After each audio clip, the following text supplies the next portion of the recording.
NHA CCMA exam prep. Question 1. A CCMA is preparing a patient for a Holter monitor. Which instruction is most important? Keep the electrodes dry and avoid removing them. Avoid eating solid food for 24 hours. Take all medications only at night. Disconnect the monitor before sleeping. A Holter monitor requires continuous recording of cardiac activity for 24 to 48 hours. Electrodes must remain in place and dry for accurate results. Removing them interrupts the recording and may require restarting the test. Question 2. When documenting a patient's chief complaint, what is the correct approach? Summarize it in medical terminology. Record it in the patient's own words. Paraphrase to make it shorter. Leave it blank if unrelated to visit. The chief complaint should always be recorded in the patient's exact words to maintain accuracy and avoid misinterpretation. Direct quotes preserve the patient's perspective and are legally important. Question 3. A provider orders 250 mg of a drug. The stock is 125 mg per tablet. How many tablets should the CCMA administer? 1, 2, 3, 4. 250 mg divided by 125 mg per tablet equals 2 tablets needed to provide the prescribed dose. Always verify calculations with a second person when possible to prevent medication errors. Question 4. What is the first step in responding to a patient experiencing syncope during a blood draw? Call emergency services immediately. Apply pressure to the venipuncture site. Lower the patient's head and raise their legs. Give the patient water to drink. Syncope, fainting, requires positioning to increase cerebral blood flow, typically by elevating legs above heart level and lowering the head. This is the priority before other interventions. Question 5. A CCMA notices a discrepancy between a patient's medication list and the pharmacy label. What should the CCMA do? Correct the label immediately. Report it to the provider before administering. Ask the patient which they prefer. Continue with the pharmacy instructions. Medication discrepancies must always be clarified with the provider to ensure patient safety and prevent errors. Never administer medication when a discrepancy exists without provider confirmation. Question 6. During CPR training, the CCMA learns the correct chest compression rate for adults is 60 to 80 compressions per minute, 90 to 100 compressions per minute, 100 to 120 compressions per minute, 130 to 150 compressions per minute. The American Heart Association, AHA, recommends 100 to 120 compressions per minute for effective adult CPR. This rate balances adequate blood flow with allowing chest recoil between compressions. Question 7. A CCMA is scheduling a patient for a fasting blood glucose test. Which instruction is correct? Avoid eating or drinking anything except water for 8 to 12 hours. Continue normal diet but skip water. Fast only for 2 hours before the test. Take no medications until after the test. Fasting glucose testing requires 8 to 12 hours of fasting to obtain accurate baseline glucose levels. Water is allowed and encouraged to maintain hydration. Medications should be taken as directed by the provider. Question 8. A urine specimen collected for drug testing must follow strict protocols to prevent hemolysis, contamination, chain of custody errors, excessive foaming. Chain of custody ensures specimen integrity and prevents tampering or misidentification for legal and employment drug testing. Every person handling the specimen must be documented to maintain admissibility. Question 9. Which blood draw site should be avoided in a patient with a mastectomy on the right side? Right arm, left arm, left hand, dorsal hand vein. Venipuncture should be avoided on the site of mastectomy due to risk of lymphedema, swelling, and infection.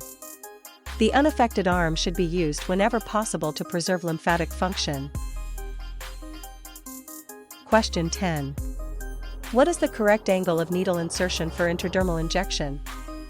15 degrees, 30 degrees, 45 degrees, 90 degrees.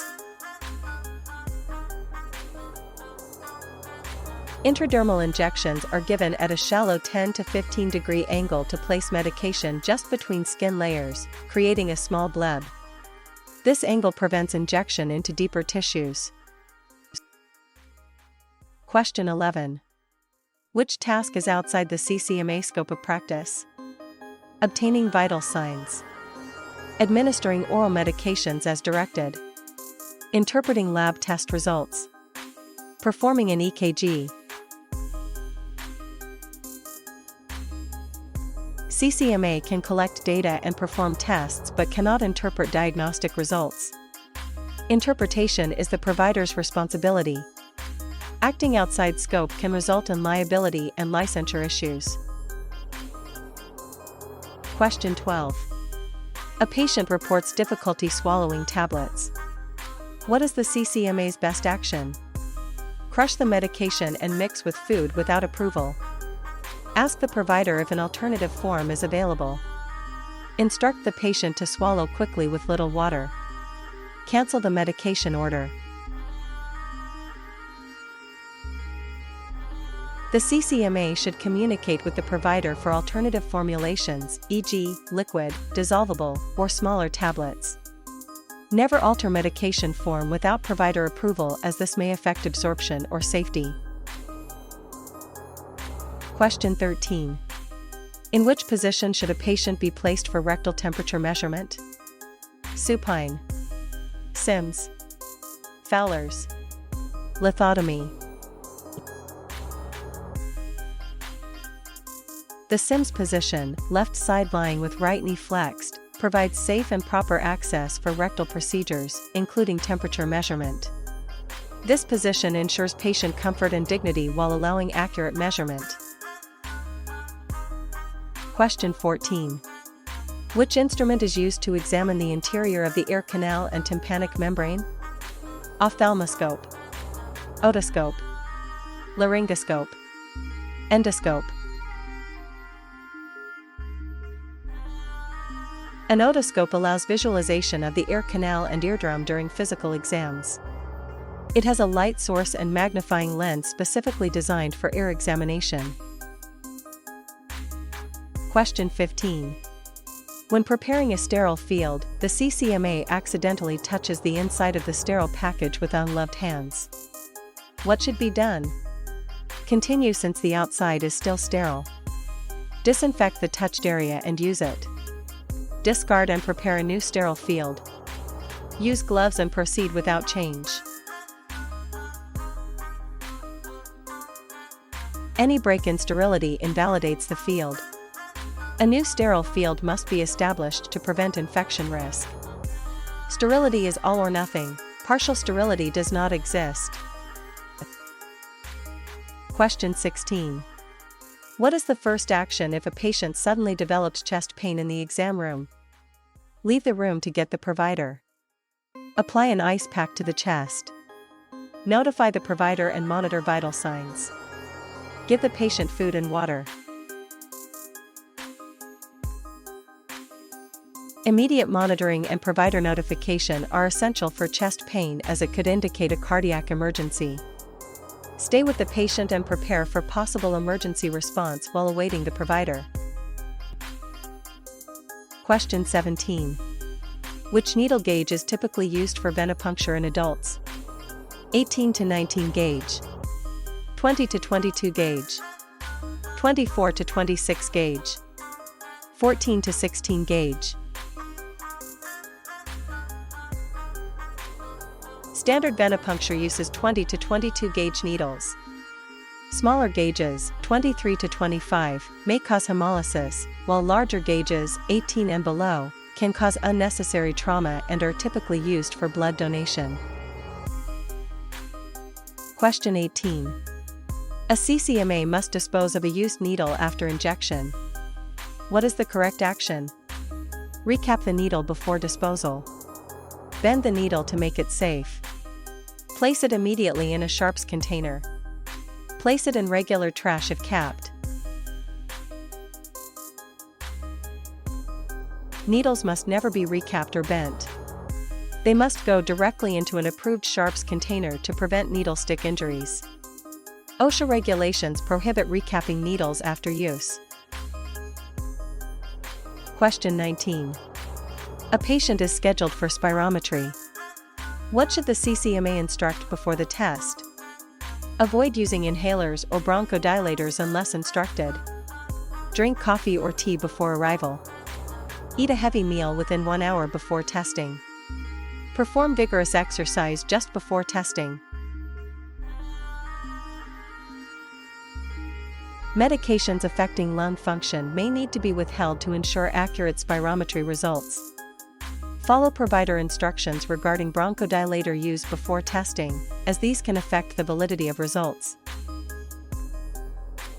Question 20. A CCMA is collecting a throat culture. Which step is correct? Swab the tongue and inner cheeks. Avoid touching the teeth, tongue, or cheeks. Collect saliva from the back of the throat. Use cotton gauze instead of a swab. The swab must contact only the tonsillar and pharyngeal areas. Contamination with saliva, tongue, or cheek cells invalidates the sample and may lead to false results. Question 21. Which vaccine is typically administered subcutaneously? Influenza, hepatitis B, tetanus, MMR, measles, mumps, rubella. MMR is administered subcutaneously, while influenza and tetanus are usually intramuscular. Subcutaneous injections deposit medication into the fatty tissue layer just below the skin. Question 22. When measuring an infant's head circumference, the tape should be placed across the ears only, just above the eyebrows and ears, around the occipital prominence, at the base of the neck, across the cheeks and chin.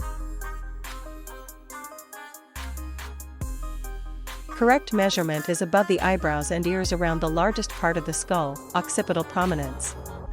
This ensures accurate tracking of head growth, an important developmental indicator in infants. Question 23. Which PPE is essential when handling body fluid specimens? Mask only. Gloves only. Gloves, gown, and protective eyewear. No PPE is required.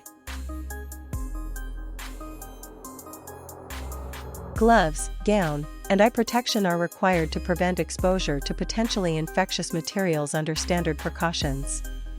Blood and body fluids may contain bloodborne pathogens requiring full barrier protection. Question 24. A CCMA should verify a patient's identity before venipuncture by asking, what is your date of birth and full name? Are you Mr. Smith? Do you live at this address? Is this your insurance ID?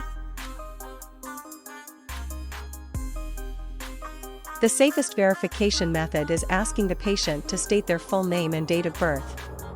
Avoid yes/no questions which can be answered incorrectly. Compare responses to the requisition and wristband. Question 25. Which of the following is a CLIA waived test a CCMA may perform? Blood culture, Pap smear, urine pregnancy test, tissue biopsy. Urine pregnancy tests are CLIA waived and within CCMA scope. Other tests, blood cultures, pap smears, biopsies, require higher complexity certification and are not within basic CCMA scope of practice.